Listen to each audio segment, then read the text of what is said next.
Assalamualaikum warahmatullahi wabarakatuh. Selamat malam kepada dosen mata kuliah Etika dan Hukum Bisnis, Bapak Anatolius Peter Sipasulta.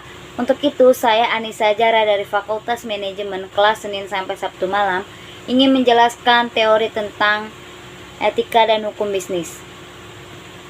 Pengertian dari etika bisnis. Etika bisnis adalah segala sesuatu tentang pedoman norma bagi sebuah perusahaan dalam mengambil keputusan. Dengan terjaganya hubungan baik antara perusahaan dan stakeholder melalui implementasi prinsip etika, potensi usaha untuk berkembang juga semakin terjamin. Untuk itu saya ingin menjelaskan tentang 4 teori etika dalam bisnis berikut ini. 1. Teori keutamaan. Teori pertama adalah tentang keutamaan memandang bagaimana seseorang bersikap. Perilaku atau sikap baik seseorang akan menciptakan watak dan karakter yang baik secara moral juga. Kedua, teori hak. Seperti pembahasan etika pada umumnya, teori hak berbicara mengenai sesuatu yang pantas dan harus didapatkan oleh seorang individu. Sehingga jika dilihat dari segi bisnis, segala keputusan yang diambil perusahaan tidak boleh melanggar hak seseorang. Ketiga, teori deontologi. Dalam etika bisnis, menekankan tentang kewajiban seseorang untuk berperilaku sesuai dengan tanggung jawab yang diberikan.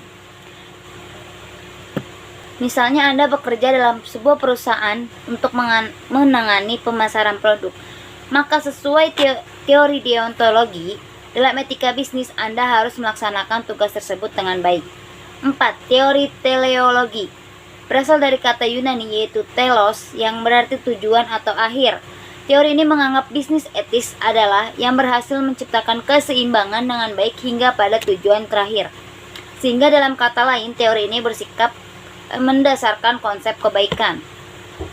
Adapun prinsip etika bisnis, yaitu 1. Otonomi. Seperti yang kita tahu, kompetensi seorang pelaku pembisnis dalam mengambil keputusan haruslah baik, sehingga visi dan misi yang disusun membawa dampak baik pada kesejahteraan karyawan dan stakeholder perusahaan. Kedua, equilibrium.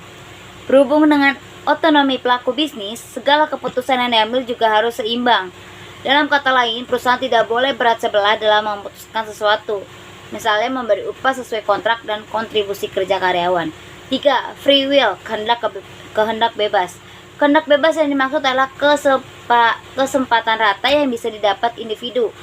Seluruh pelaku bisnis memiliki porsi yang sama sesuai dengan potensi mereka. Tidak boleh ada batasan hanya demi kepentingan satu kelompok saja. 4. Responsibility. Sebelumnya pada teori deontologi dalam etika berbisnis juga membahas tentang responsibility pelaku usaha. Jadi di samping menerima kehendak bebas, segala perilaku atau tindakan yang diambil harus bisa dipertanggungjawabkan. Kelima, honesty, kejujuran. Adanya transparansi kejujuran juga harus diterapkan dalam berperilaku. Tidak hanya itu, contoh lainnya adalah pelaporan keuangan yang juga harus didasari transparansi.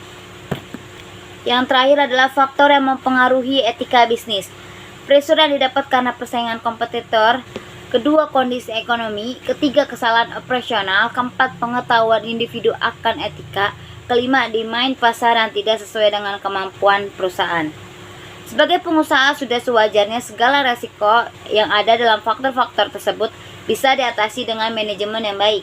Dengan begitu, berbagai masalah akan bisa dihindari dan banyak dampak positif yang bisa didapat. Sekian teori yang bisa dapat saya sampaikan. Kurang lebihnya saya mohon maaf. Wabillahi taufiq wal hidayah. Wassalamualaikum warahmatullahi wabarakatuh. Selamat malam, Pak.